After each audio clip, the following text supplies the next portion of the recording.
And he is very good at sponsoring those things. So you will find that the problem becomes bigger and bigger only because we are away from Allah says, the Prophet Muhammad says.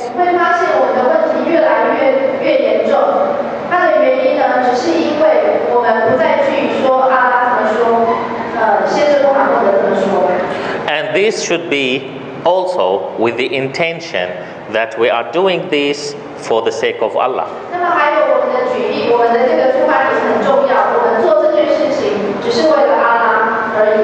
Now, if I am doing this for the sake of Allah, I shouldn't be scared of the result. The Prophet Muhammad said, this is hadith. If my nation means, all of us, if my nation didn't tell the unjust or the bad king that you are bad and unjust, if the Muslims, they didn't stop the bad king from doing bad things, this nation is not my nation.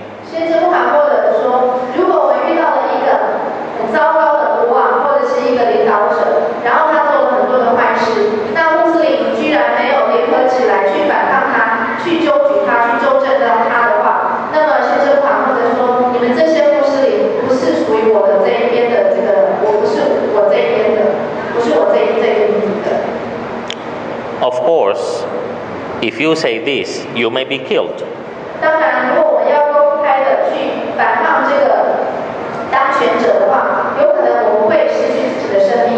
You may be tortured. You may be end up in the jail. But at the end, you have something big in hand to show Allah on Judgment Day.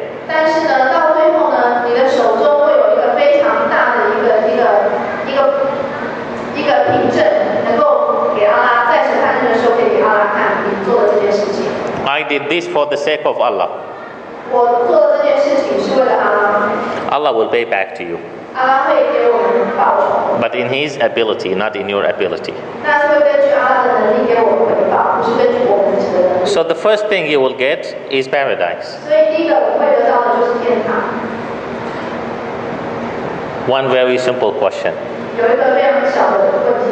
If now someone tells you, and this one you know that he is real Muslim, real scholar, real Imam, and knows Islam very well,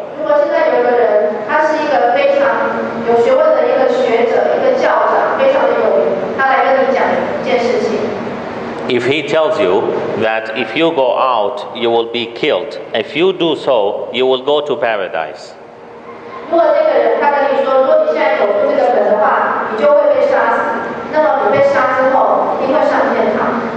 you will do it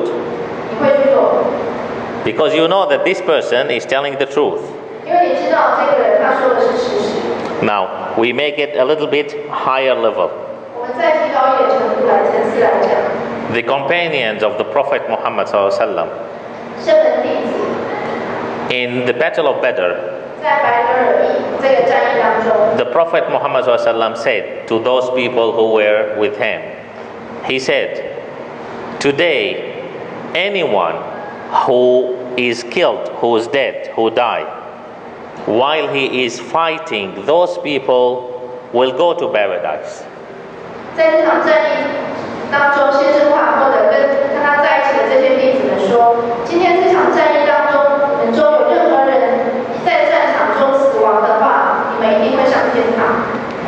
Imagine what happened to the companions.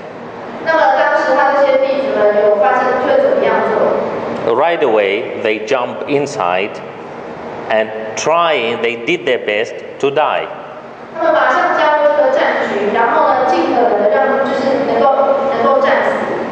Because the result is paradise. 就可以上天堂。 And this is what we are looking for. 这就是我们所追求的目的。 So I will not miss the chance now to go to paradise. It is the best chance. 所以我不会错过这一次上天堂的机会，这是最好的机会。 Another companion was eating date. He has date in his hand. 有另外一个弟子，他在吃椰枣，他的手上有椰枣。 He had 3 dates. He wanted to eat them and get into the war. 他有3颗椰枣，他想要把它吃完，再加入战局。 He asked the Prophet Muhammad was beside him. He said, if I get inside and fight and killed, will I go to paradise? 先生话后的在他的身旁，他就问他说：“如果我现在加入战场，那么我被杀死了，我一定可以上天堂吗？” Then the Prophet Muhammad said, yes.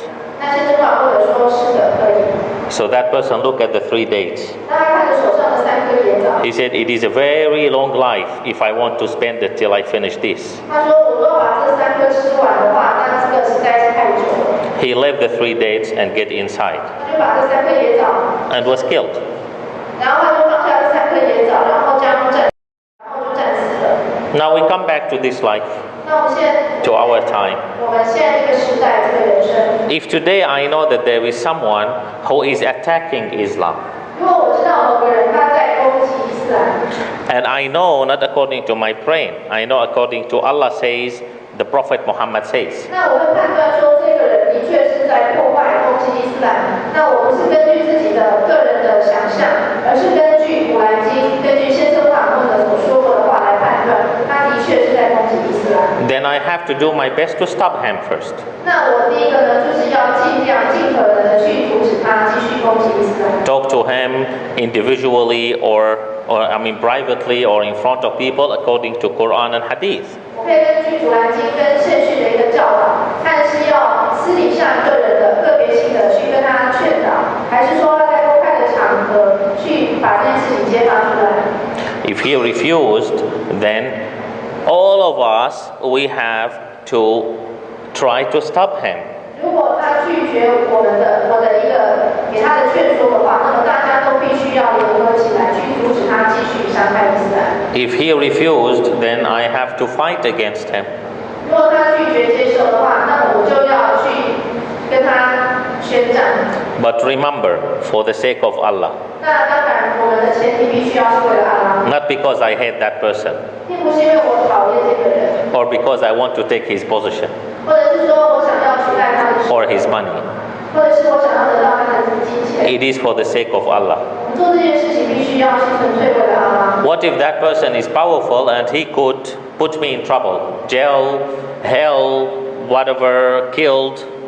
如果他是一个位高权重的人，有办法把我杀掉，或是把我就是打入那个牢里的话，怎么办？ If I am doing this for the sake of Allah, then I will go to paradise. 如果我真的是为了阿拉而做的话，那么我就可以上天堂。 And this is what I want. 那这就是我所追求的。 So in fact, I should realize that I am lucky if I have such person who will help me to go to paradise. 所以我应该要非常的了解到，我很幸运有这样的一个人能够帮助我有这个机会可以上天堂。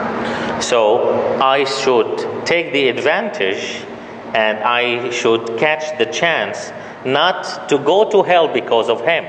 所以我应该要抓住这个机会，不要因为他而下地狱。 No, I should catch the chance to go to paradise because of him. 我必须要抓住这个机会，因为他而上天堂。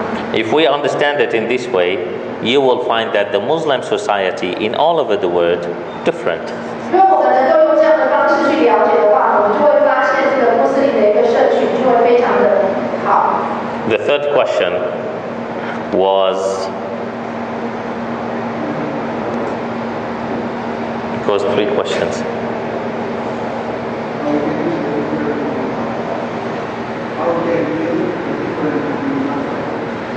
I already told you that there is no problem to choose any madhab.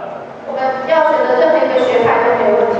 But don't say that I am Hanafi, then I will not follow anything of Shafi'i. 但是不要说我是属于哈纳比，所以沙比亚的任何规定我都不要听。 In Dhuhr I can be Hanafi and in Asr I can be Shafi'i. 我在这个中午的礼拜我可以跟随这个哈纳比，那么在下午的礼拜我可以跟随另外一个学派。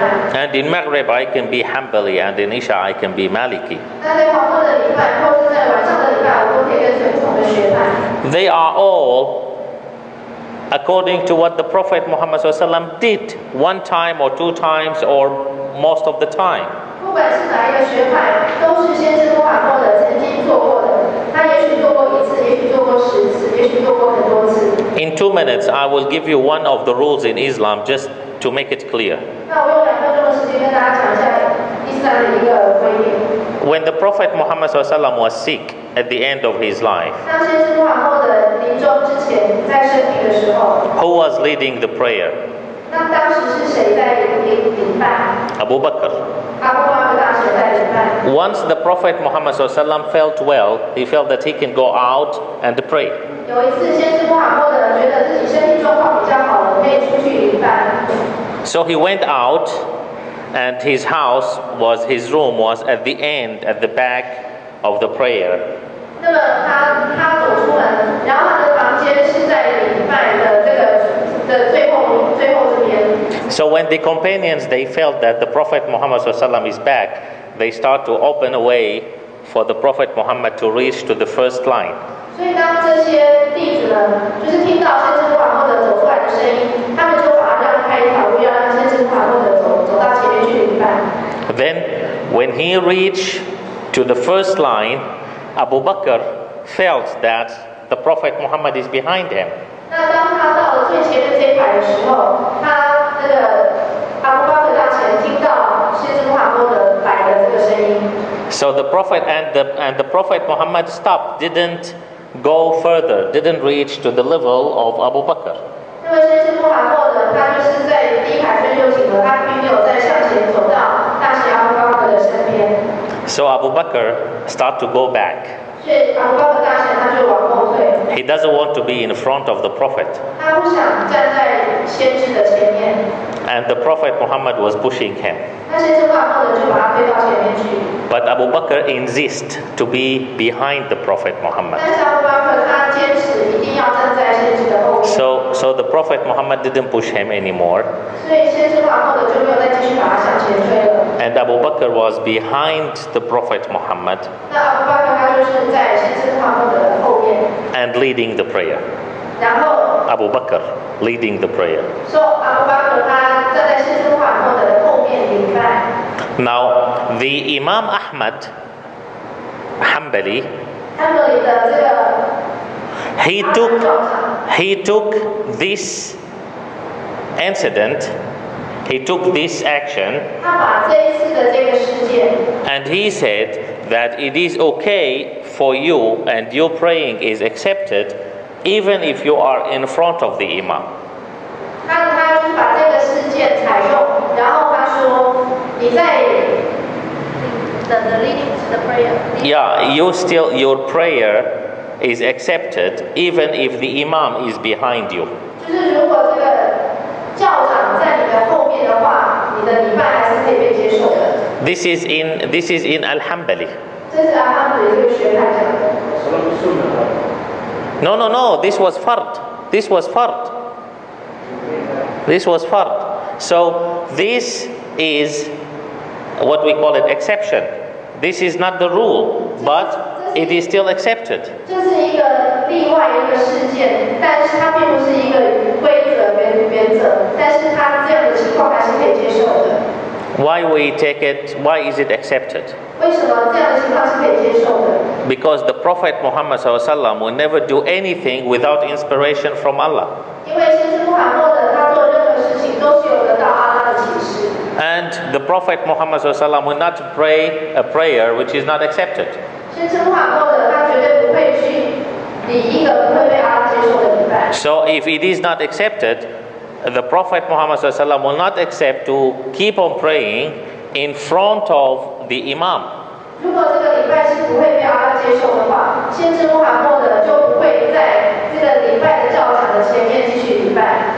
So maybe all of you, this is the first time you hear this story, including the Imam Musa. 也许在场各位是第一次听到这个故事。 Now, if we didn't study it and if we didn't hear this story, we would say that anyone